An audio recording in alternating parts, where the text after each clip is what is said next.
It was a game of history being made right before our eyes, and Patrick Mahomes, as always, making history. Shady, when I watched that game, I realized this. Patrick Mahomes now needs to enter the conversation of greatest athletes ever. We're putting him in conversations of greatest quarterbacks ever, and that is great. He obviously is in that conversation. But when you start to think about people like Derek Jeter, who went to, I believe, 7 World Series in 20 years, when you think about guys like Tom Brady, who obviously has gone to 7 in his 23 years, I believe 21 as a starter, when you think about Michael Jordan, who went to 6 in 13 years, if you count the Wizards years, 6 in 15 years, when you think about LeBron James, who went to 10, if I am not mistaken, in 20 years, we're currently on year 19 going into 20. Then you think about Patrick Mahomes. 3 Super Bowl appearances in 5 years as a starter. Y'all do the math. 60% of the time he is a starter, he is in the Super Bowl. That percentage is unheard of. That percentage is remarkable. That percentage is literally beyond our own comprehension, yet we're witnessing it. Patrick Mahomes going back to the Super Bowl again, it is no small feat. He has to be put in conversations with the greatest athletes of all time. Obviously, he needs to get his wins, and I believe he will. He needs to play for more decades, and I believe he will. But right now, what we're witnessing, it's historic. 2-5, you played with Patrick Mahomes. You won a Super Bowl with Patrick Mahomes. There will be a lot of tension for you over the next 2 weeks. Andy Reid drafted you. The Eagles paid you. A lot of tension. But what statement did Patrick Mahomes make? Patrick Mahomes, the biggest statement was, this is still my league, right? And like he heard all the talk all week. It's Burrowhead this, it's Joe Burrow just as good. You hear that. But I told y'all, playing with Patrick Mahomes, I seen what type of competitor he is, day in and day out as practice in the games. And he didn't say much all week, but he couldn't wait to get out to that game, and he proved it. I mean, just think about this for a second. He balled out with 3 of his starting receivers out. How do you win that game? This guy right now is winning 80% of all his games. That's the best winning percentage out of any quarterback in history. If he wins a Super Bowl, which I don't want to talk about that, if he wins that Super Bowl, it's only, 3 to 4 quarterbacks that win multiple MVPs and multiple championships. So the biggest message, I think, from this game was just, listen, until you win some hardware, don't compare no other quarterback with me. Don't talk about no other quarterback. I don't care how big his arm is, how much he can run. Unless he's winning MVPs and winning Super Bowls, the stuff that I'm doing, the games that I'm winning, don't ever compare that. That's strong. And he shut everybody up. Joy Taylor, where him and his dad. Patrick Mahomes Sr. did have some words of his own. I encourage y'all to look at that after the show. Joy, what statement did Mahomes make? I think this was one of the very pivotal moments in the Patrick Mahomes conversation because of what you just said, Shady. Until you've got the hardware, I'm still like that. Every conversation about the best quarterback in the league needs to start after Patrick Mahomes. It just has to. And he continues to set the standard. He's injured, doesn't matter. He's losing players during the game, doesn't matter. Everybody's doubting them, doesn't matter. He continues to answer the call, and it's like, why do we keep forgetting who this man is? I don't think that Patrick Mahomes is disrespected and that people think that he's not as good as he is. But we do get tired of greatness sometimes. We get a little bored with this, oh, wow, the Chiefs are great again. Well, that's not interesting. We've seen that. But you have to acknowledge the level of greatness that he is maintaining. And to me, that is interesting. And we have these conversations throughout the year. You know, is it Allen? Is it Mahomes? We were talking about Burrow and Mahomes last week. We did 2 segments on Friday. Who do you trust more, Patrick Mahomes or Joe Burrow? And who do you think is going to win? I said I trust Patrick Mahomes more because he's done this over and over and over again. Now, I thought the Bengals would win because of the defense. I thought Burrow would play at the level that he's been playing, which he didn't, which we'll get into later. But for Mahomes to continue to do this again and again, we just have to acknowledge the conversation starts after Patrick Mahomes. Sure does. And you know what? We don't even have to guess at a statement because Patrick Mahomes made his own. I know he's a competitor, but Pat Mahomes to me is not like this big trash talker, right? Like he's not in the media saying stuff like that. But what did he do last night? He went on Twitter and he posted one of my favorite clips ever from the legendary Pro Bowler Pete Weber. And what was it?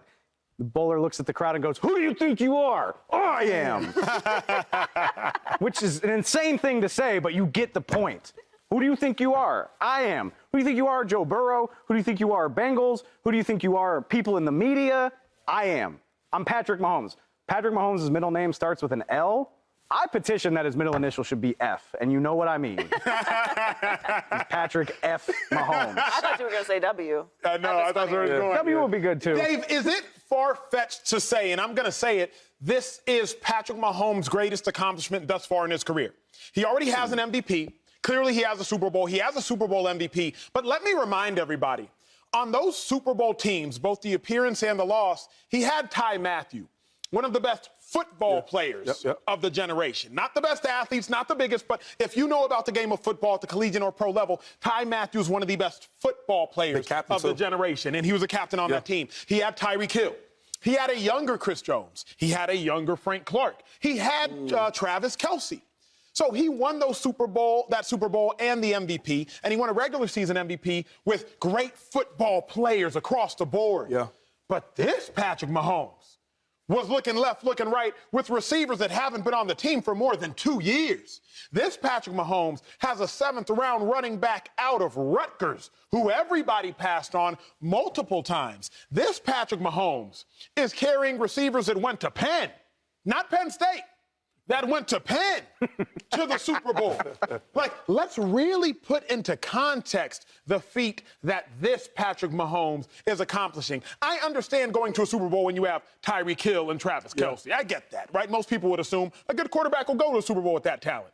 But this Patrick Mahomes, without 3 dudes at wide receiver, his 3 starters, and you still got to the Super Bowl, you're giving me a look. Maybe I'm crazy? No, you're not crazy. I hear what you're saying, but, like, you're not going to put a non-trophy game over a trophy game. Like AFC Championship trophies are ugly little things anyway. Like, you want the Lombardi. So no, I can't. And keep in mind, yes, he had all that help, but in Super Bowl 54, the Chiefs were down 10 in the 4th quarter. They clawed back into it. What was the play? Wasp? Iconic play in Super Bowl history. So no, this isn't bigger than winning a Super Bowl. I don't care how much help you have. But this, it's A, a reminder, and B, we said this before the game, it's an important narrative win, in my opinion. Because, again, if they lose this game, you've got a losing record in AFC Championship games. You got to answer all those questions. Well, maybe when the supporting cast isn't as good, he's not Patrick Mahomes. Nope, he's still Patrick Mahomes. And that, it does matter. Everything you just said matters.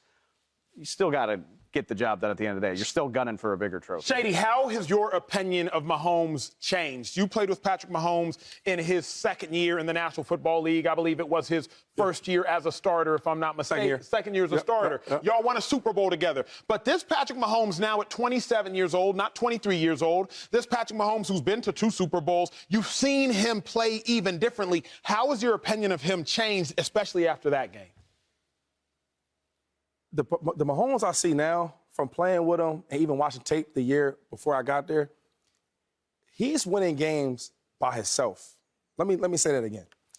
When he had Tyreek Hill, he let him kind of, now some plays Pat still would do his thing, scramble, make a crazy bomb, but even like the 13-second play against the Bills, we could give Patrick Mahomes all the credit for that, but that was a 6-yard route. Yeah.